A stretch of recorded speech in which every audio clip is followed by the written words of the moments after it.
technological, and of course, competitive market barriers. Doing this in the field of healthcare is not like any other industry. There exist extra regulatory hurdles that make product innovation even more difficult.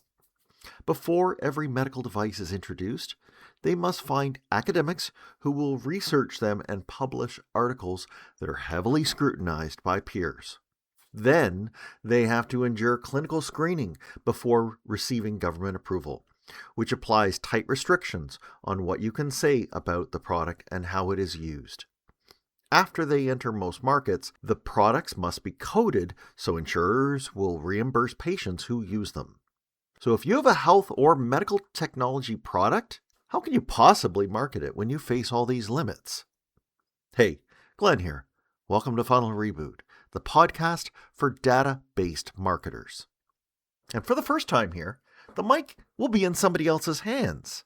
That person is Cindy Grabowski, founder of MindGrove, a US-based training platform built specifically for medtech professionals. Anyway, she turned the tables on me to hear me answer how you can market in the healthcare space with so many constraints.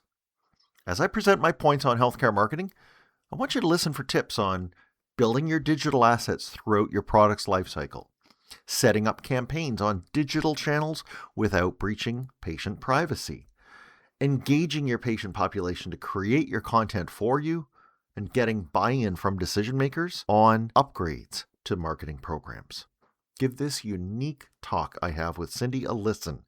I imagine even if you aren't in healthcare marketing, you'll come away with better ideas on how to overcome your own constraints. So I can't wait to hear what you have to share today.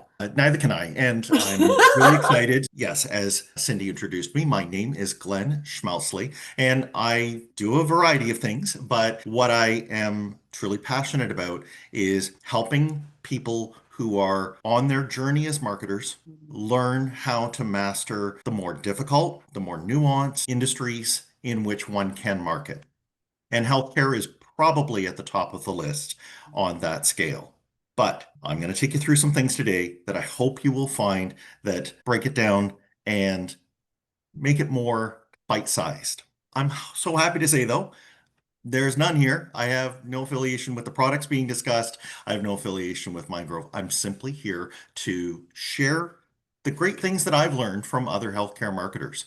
So why don't we get on with the presentation? Does that sound good to you, Cindy? Oh, right on. I'm excited. Okay, so let's first do a quick agenda. We're going to begin with a big question. It's the most common question that anybody who has taken marketing in school or has marketed in other fields or is working in healthcare and takes that lateral position where they're all of a sudden sitting in a marketing seat. We're going to tackle the big question that always comes up. And then we're going to go through in answering that question, how we can deal with it in marketing channels, the different channels that we're using to reach out to the different stakeholders that are in our marketplace. And when we do that, we're going to put information out. That means data is going to come back in. How do we analyze that data? How do we know if what we're doing is actually getting us somewhere? Where's the traction? What are we doing? What are we getting for those marketing dollars? And because it's not just about turning knobs and dials and pushing buttons, there are a lot of skills that a person needs to equip themselves with to be able to raise their marketing initiatives for their company. Open it to questions. Love it. Are we all set to go? Yes, we're ready to rock and roll. That's great. Okay, so let's get to the big question. The big question is, how do you market in healthcare when you're limited, it seems, at every turn on what you can say about your product or service? If we compared it to a typical consumer packaged good item, or we compared it to a person who comes and does home services, these people can just talk. They're unfettered in what they can say about what they provide, what its value is, the claims of how well it works. We don't get to do that in healthcare. we have a lot of constraints that we must deal with. And this question sometimes is said in a way that makes it sound like you're admitting defeat. I've had many people say, I don't even know how to do this. Can it even be done? And that's what I'd like us to help tackle today. I want to bust that myth. Of course, it can be done, but we have to approach it in a certain way. So let's begin with a couple of table stakes items that I think is fair for all of us to in building our answer to the big question. We obviously live in an age where the web is the go-to place for solutions. And if we are a solution provider, product or service, we need to be there. So I'm beginning just saying we have to have a website, our own little piece of turf on the internet. Then we have little, I call them social properties, or think of them almost as embassies, right? They are your little outpost in a foreign land, be it Facebook, be it LinkedIn, or somewhere else. We need to have a presence in those places. And if we have those basic pieces in place, the rest of what I can tell you is going to be straightforward. I'm not going to say it's easy, straightforward and rather simple. First off, we need to talk about how we get information when we're doing marketing and when we're serving our patients or customers. Data is something that is created almost always in all forms. We are always creating data, and we may not even think of it. As a matter of fact, for most of, let's say, the 20th century, data was an afterthought. It was like the exhaust that comes out the back of a car. We didn't realize that we could actually capture and do some good with the data that we have. So let's now deal with what kinds of data there are.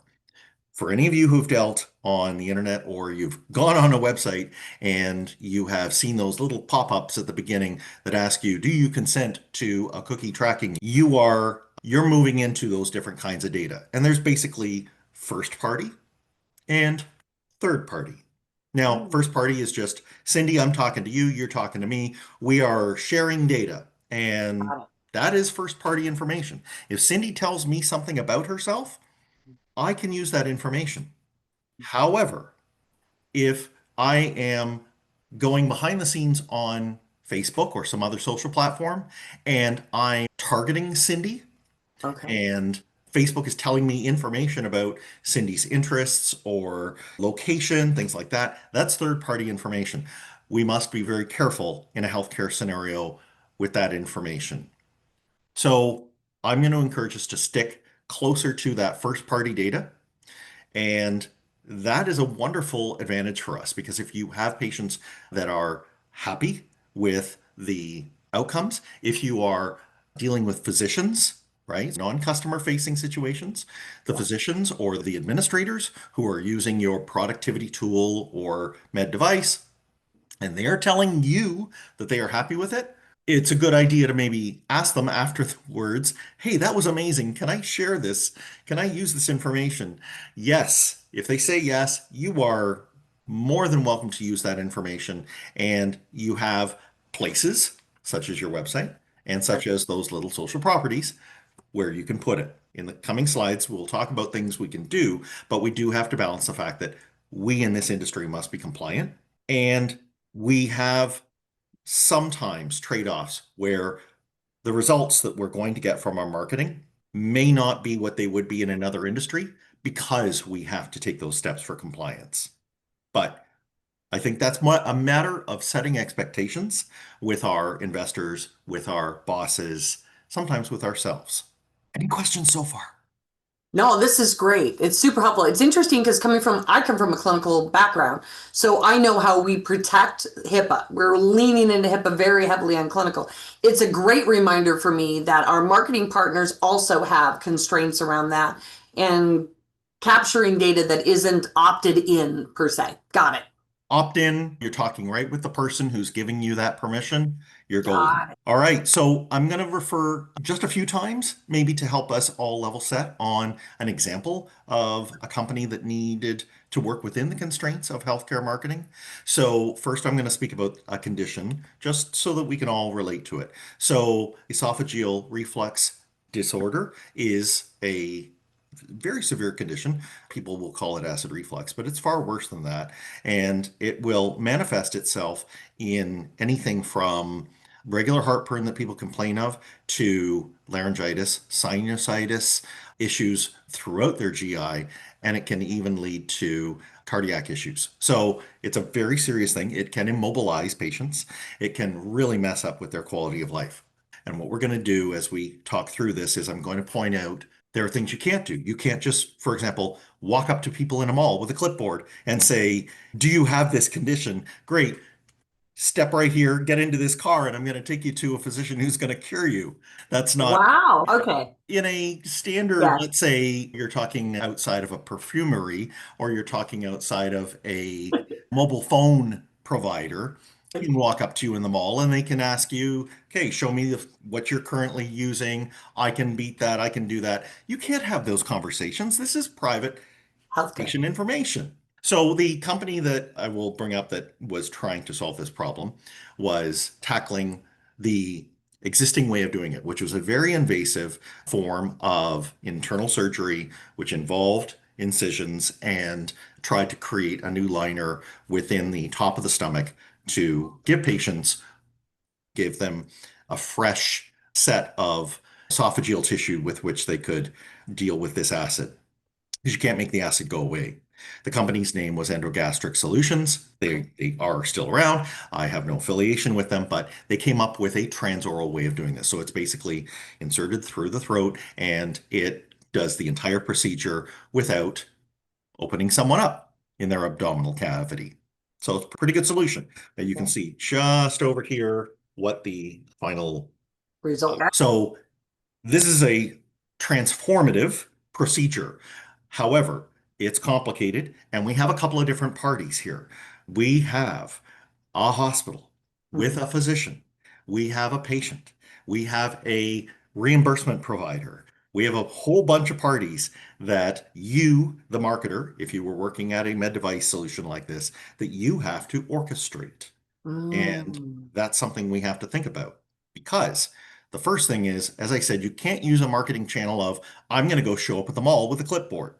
What you can do is you can go on to platforms such as LinkedIn, Instagram, Facebook, X. Mm. You need to focus on having good quality content. And there's two flavors of this content. Number one, if you expect them to find you through a search engine, you need to have good content that you have placed on that web property that you own. And you can use all of those patient testimonials that I was talking about earlier or physician testimonials, but you must try to get details. Imagine that the more that you create inside of your website, that creates more of a target surface. You become a bigger target for that search engine to notice and say, "Ah, I have a person who, think of them like an arrow, and your website is a very big target with a lot, like dozens, if not hundreds of pages of content. Everything everybody would want to know about this condition." You may even, this is what EndoGastric did, you may even split your websites and Oh, you'll have a corporate website which right. talks to the physicians who need it, but you may have a separate website which only talks about the condition. Mm. If those people are interested, you can then put something on that website that tells them how they can get action on this problem. But you're focusing. We call it content marketing. The content is the marketing. You're helping them, you're giving them information, and you may sometimes have to be at peace with the fact that giving them information is a higher goal than making sales. And if they say, "Hey, thanks, happy trails, off I Yeah. go," you have to say, "We gave that person information." I'll come in a moment to why that is important. And the same is true on social media. But the good news for social media is you can lean even more heavily into what they say and less Mm. about what you say. And if they have a social presence, my goodness, get them to talk about you on social media. Get them to tag you. You'll then amplify their message by reposting it. It's important because social platforms tie us together by the social connections we have. And that person, be it a buyer, like a physician, or a user, like a patient, they have a lot of people they know. And when they talk about you, all the people that they know get to find out about you. So that's why it's even more important that you give them tools with which they can talk about you. You don't worry so much about thumping your own chest. I love this. The way you're describing it, I can think of corporate websites where they say physicians, patients, procedure, drills down, whether that be a link that immediately gets them to within 2 clicks, they're at how do I build the story for myself and how I lean in best. It's Yes. interesting when you say social media because I can't wait to hear what you say about that. Because from a clinical standpoint, there's nothing more scary than a patient's in a study and posts their results on social media while they're still in a study. And we grimace. We're like, hold on, don't do that. And now we don't know how to react to it. So can't wait to get to the social media Sure. piece. Yeah. And that's a caveat. So at the CRT stage, you need to, for example, when you're onboarding them, if there are clear guidelines that you do not want them posting openly about it, Just then, making that clear. Yeah. get them to buy into that. I'm speaking more of after we're in After you're market, in post market, got it. We're selling and we're right? rolling out, ramping up. But yet, I've also seen examples where social campaigns are used to recruit for the study. Yeah. And so if somebody knows, they're like, I'm on this Facebook group with a bunch of other people. It's a closed private group. I found out about your research study. Sure. Mention it on that private group that you can't get Right. to. Get their That's fellow a group great idea. members to They have come those your way. advocacy groups, is what I'm thinking of. A lot of them are Exactly. patient advocacy groups. And this is where, when we at MindRoad talk about that cross functional collaboration, at the last company I worked with, we went to our marketing person and said, hey, can we build a clinical trial website by itself with your help? Because you guys are amazing at making everything look great. And it worked out to be really great for enrollment. Yeah, good stuff. Amazing. Great. So I'm going to You keep mention going. just for a moment, just because we're going to put a pin in it, but this table that I've got here, this is metrics and different information that you will be getting quantitative data on by putting out this content, or even by boosting the content through spending ad dollars to make sure that content gets out there. So just keep in mind when it shows things like how people behave or what audience attributes they have, these are things that you're going to get some information on, and we'll talk about that in a sec. Perfect. What I find to be the true value of putting out this content for those different audiences. Yes, they're going to walk away and say, those guys are truly helpful. That is wonderful information that can lead to good outcomes. But it also has another purpose. What we must do is we must think about the entire patient journey or the entire buyer journey, depending on who we're looking at. And we must ask ourselves, what kinds of information do they have at that point in time? And I was saying to Cindy before we started this call, whether you are a career marketer or not, you've been a student of marketing your whole life. And I want you to think for a moment about a major purchase that you have made. So, house, car. If we don't want to use commercial examples, you can consider life partners. The point is, you went through a fierce decision-making process, either singly or in a group. There were specific points in time that someone can actually ascertain by what sub-question you were grappling with before you made that big decision to purchase. They can tell where you are in your journey. So, in the example of this GERD situation, they were looking at things like somebody saying, I can't normally just go on my bike trip. I've had to make some dietary changes. Or over on the right-hand side, I actually have to change locations for where I sleep each night. I got to tilt my mattress up in the middle of my dining room so that I can get through the night without reflux spoiling it. And they map this against the progression of their condition. And so they know where people are at by what they're talking about. That now allows us to start to do segmentation. That segmentation can lead to us deciding what we're going to put in front of that person next. So this is going to change, of course, with the type of offering that you have, product or service. But I want you to think about this like that major life decision that you've made, whether it was by necessity or something that you were pleasantly looking forward to, a transformation that you were trying to achieve. If you look back, you'll notice you didn't make that overnight. You did it over time. And if the internet, which has a very good memory, can watch what you're doing, it will provide information back to the marketers with which they can indirectly tell where you're at in your decision-making process. Think about the continuum of care of your patient and what the messaging is at each phase, whether it be a healthcare provider, whoever the purchaser is, or the patient. Love it. If they are imminently making a Surgical decision. Yeah, they're dropping at a different point. that information now becomes something that you can measure. You can say, I'm only measuring those who are near a decision standpoint against others who are near a decision standpoint, and what percent of them actually take that appointment, set up that consult, do that workup, right? Or if they're a physician or a administrator, decide to go through a demo, decide to get a quote. Got it. So that's how you can find the customers, by what problem they have, and it will express differently. But that's something even that search engines can help you with.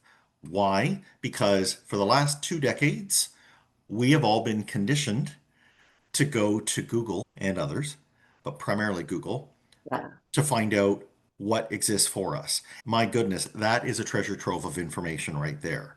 So I just want to be clear on something here. What I'm showing us, not just the search result ads, but you may think of these as being ones where we can pay to appear. It's called pay per click. So we're showing paid listings for something. And why it matters is we have to get our heads wrapped around the fact that marketing in most fields concerns itself with getting your brand out there, right? If you've got that better mousetrap than, everybody has ever made, you want to make sure people know that it's your mousetrap. That has limited importance in healthcare. This may have importance to a situation like a corporate buying committee. If you have created pages on a website, so in the case of GERD, this was the one that was not even on their corporate site. This was on a separate website called GERD Help. And they talked just about the problem on there. Notice that Google gave them a position in the search engine search results, and people who don't necessarily know anything about that particular device will click that link to go get the product. And by so doing, they are telling you they have that problem. Got it. So think about if you have 4 different kinds of symptoms for a certain condition. Make 4 different pages. Talk just about that symptom on each page, but understand that if somebody got to that page by typing in something on Google, and we can find out in anonymized format what they typed, then we can get ourselves some real data about how often does that happen. Oh, what special things do we need to consider when we're trying to get that person to take the next step? Perfect. This is the meat. Yeah. So first off, you were with me on having that website. One thing I want to hasten to add is that website needs to have Google Analytics on it. It's a free tool. Most websites on the internet have it. And I even have something in the takeaway guide to deal with folks who have legal teams who tell them that they shouldn't have analytics or tracking on their website. So just work with me here. Google Analytics, you're going to be good. It works for most of the internet. It does have a few different things around setup that one must keep in mind when doing healthcare marketing. There's something called consent mode. And that is that little box that you see that pops up that says, do you consent to being tracked on this website? You can turn that on. And what it basically means is when it's running, if someone says no, then Google Analytics will forget that they are actually on your website. It will not watch their movements on your site. It's not everybody on your website that's going to do that. Secondly, Google, because they're nerdy engineers, have figured out a way how to concoct data. It's called synthetic data. So these are imaginary visitors, but they very much resemble the real visitors who were on your website but said they didn't want to be tracked. And Google gives you enough information that you can model what Oh, happens on your website, even though some of those users were forgotten by Google. Now, another thing that you must set up when you're creating Google Analytics is you have to know the things in your business that are considered next steps. These things, they have, in the past, they've been called conversions. Currently, Google calls them key events. Doesn't matter. It's an event. It's something that happens that your visitor causes. And you can definitely tell Google Analytics, in fact, you should, when it happens, because it'll give you beautiful reports to show you where they came from and all sorts of different things that allow you to basically retrace their steps.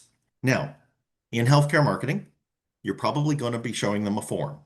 On some websites, when I fill out a form, it comes up with a second level of form. It's very common for a web coder to build a website where that information simply is sent through the website and the form and thus falls into Google Analytics. Google does not allow that. So it's a fairly straightforward thing to tell your web coder, just don't pass any information that identifies someone and you'll be good. If you're unsure about that, I would be happy on a case-by-case basis to talk with people about this. If you're doing that, you're basically fine with Google Analytics, GA4 as it's called, because it's the fourth version. There's one other thing that Google Analytics allows to be turned on, and on most websites, it's a handy thing. It allows things like videos to be tracked, more forms to be tracked, and if someone is using a mobile device and then they switch over to their desktop, it allows Google to understand, oh, you're the same person. They call them signals and they call it enhanced measurement. These are things that you really shouldn't turn on unless you've cleared with your legal or regulatory team. hmm. The reason why is that if there was ever any issue and a complaint was put in, Google would wash their hands of it and say, we didn't turn that functionality on. The marketer did. So in places like California or the European Union, those customers know enough to not turn that on with Google Analytics and everything is fine. This is something that, let's say you have a digital health tool and you're receiving information from people. Does the terms of use or the privacy statement for that application tell them this kind of information is going to be tracked? Just sew that up. Make sure that you have that covered because Google will not admit that it was their fault. They will point the finger at you and say it was your fault that you breached your terms of service. Got it. If you're a marketer today and you don't know the answer to that question, go find out. Yeah. Now, the glass is, I realize I've said it's half empty. Let me get you to the next part here. When they've gotten through your website, and we're now talking about marketing data that is sitting on your marketing automation platform, your email list, your CRM, what are you able to work with? And I just want to help us relax a little bit and understand that when we talk about health information, we talk about HIPAA, there is no single black or white definition for this data. It's on a spectrum. So that's why I've got these boxes in this table here. There's information by which we can understand someone, roughly a group of people. If you're selling B2B, you can capture their company's information, company email. These are totally fine. As you move more into that personal data and then personally identifiable data, and then you can even think of personally identifiable healthcare data as being the smallest group, you just need to understand how far can I go before I'm in hot water? And you may have to pull back a little bit and you can say, okay, in another industry, I could drop cookies on. Oh, I can't drop cookies here. Or in another industry, oh, I could track their device. Oh, I can't track their device here. Remember that balance of compliance versus results? So let's talk for a second about how results are impacted when I can't have all of that personal information. One is that if I'm running ads, there is a limit to knowing whether that ad resulted in them becoming a buyer or user. This is called attribution modeling, and it's a topic unto itself, but trust me, the information that you're going to get is going to be limited. In basic terms, it would be like imagining that you sat down to a big Thanksgiving dinner. Attribution is like trying to figure out after you are completely full and you ate one of everything, attribution is asking the question, was there one main piece of that meal that actually made you full? I think it's a philosophical debate. I'm not sure it matters. And it definitely doesn't matter in healthcare marketing. So what I'm telling you is you won't know so much. You won't know the exact ROI of a meta ad that you paid for to get into someone's mind because you are not allowed to track that person down to a person along with every other thing that you did to that person. You have to think over a longer time frame when we're calculating this kind of ROI, right? Take all your channels together, take all of the different touch points that you have, and then plug numbers in on here's how much I spent, here's how much I brought in, what's my revenue brought in minus what I spent divided by the revenue. And that's an ROI calculation. So you can still get there, but not every part of it could have been trackable. And then this is an important one. We don't want to abuse their customer data. So if you needed another reason, besides the fact that I've told you you can still get your ROI, your return on investment, imagine that you don't need to watch a person as they roam all over the internet to find out if they actually want to come back to you and buy your product or consume your service. What you can do is you can simply think of groupings. Like imagine that we're looking at the different touch points that we have with a whole group of customers, not a single customer. We will notice patterns. Just as I know your eye right now is noticing the greens are larger than the reds are larger than the yellow, and they all seem to be moving at different stages towards the center of this target area. So if you think of that, like how you will attract customers to you, you can still work at this higher pattern level, not the individual, I'm watching everybody under a microscope, Big Brother kind of way. So that's what I want us to try and keep as our focus. The one part that we might be able to do, and this was an analysis that was done that takes some of that and does try to say, okay, which happened first? Maybe they're really early. Maybe they're not even diagnosed. And then we got to a second touch. Maybe they're post-diagnosis because we notice that a bunch of people are also now typing into Google, but they're typing in a diagnosis term. Or if they're a buyer, they are doing a your brand versus the competitor's brand search. When we get down to these, and then finally we get down to third touch, where maybe they're asking about how do I go for the workup? What does the reimbursement look like? We can just infer and take all these little funnels that we're putting out there, and we can try and figure out how these landing page visits, these form fills, these phone qualifications that we do, in the case of what happened with GERD was they brought it down into eventually saying how many times did they look up a physician? How many times did they end up at a consult? How many times did that result in a procedure? And you can see with that like 100 to 10 to 1, you can get these funnel metrics, which will give you a model to say, if I go to the board, I go to management, and I say, for next quarter, for next year, I want to have this much, I can give a rough approximation of what I will be able to get for that. Okay? So I'm going to move along just for time. We have now a chance to ask ourselves, what skills are we using as we're making this entire marketing system work? First off, I know that we've been using our regulatory understanding, and you really need to wrap your mind around that. Go for coffee with the people in compliance. Get them to tell you what the real concerns are. This may be a step beyond what you get in the memo. It's getting the why behind the what. They will say, here's what you can and can't do. Try to find out the why.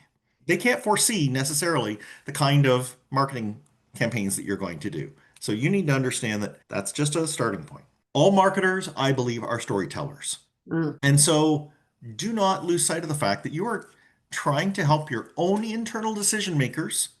You're trying to help them understand. They'll look at numbers, they'll look probably at dashboards. You must also tell them, just like I showed you at the beginning, the photo of the GERD patient who was wheelchair bound because of her condition and had to go to Disneyland with her daughter in a wheelchair, right? She was able to have a happy ever after ending where after the procedure, she was fully mobile, fully able to return to a regular life. These are the kinds of stories that you can help your decision makers understand that there are people behind the numbers. Love it. It will help you figure out also how to market better. You can say, we tried 3 things and we noticed number 1 and number 2 totally flopped. But our third variant, we hit a nerve there. We did something right. Here's an example of a person that reacted to that. Or here's a persona, even just a construct person that we have made that illustrates how that third variant worked for us. Now let's double down on that one. Of course, you're going to need soft skills. I'm going to suggest that, again, not only having coffees with compliance, but with legal, with your product team and with IT, help these people understand that you are not someone who is trying to wreak havoc with their lives, but you are helping to bring in the one thing that provides for all of us, revenue. Okay? You are revenue focused, and that should align you with them. And again, the soft skills of being able to see things from the other person's side will serve you well. If you aren't comfortable with spreadsheets, if you aren't comfortable with looking at distributions and percentages and pivoting values and bringing things through into understanding how one thing is correlated to another thing, get yourself some good tools or even YouTube your way to finding out how to do those things, because you will need to constantly have a curiosity, which then turns into basically ingenuity, right? You're going to get these ideas. Once you start seeing patterns in the data, and it's ingenuity is going to pop out of your mind. You're going to think up new ways that work within the constraints that can help you market to your audience. And that is perhaps one of the most important things that I'd like you to leave you with, is understanding that you have campaigns that you don't even know you can pull off. But if you go through the things that we've talked about here, I guarantee it, you will think of them and you will be able to deploy them and you will be able to see success out of them. Success not only for your company, but also it'll help your career. Thanks for listening. Follow the show on Twitter @Funnel Reboot. If you like what you have heard today, please consider leaving a review wherever you get your podcasts.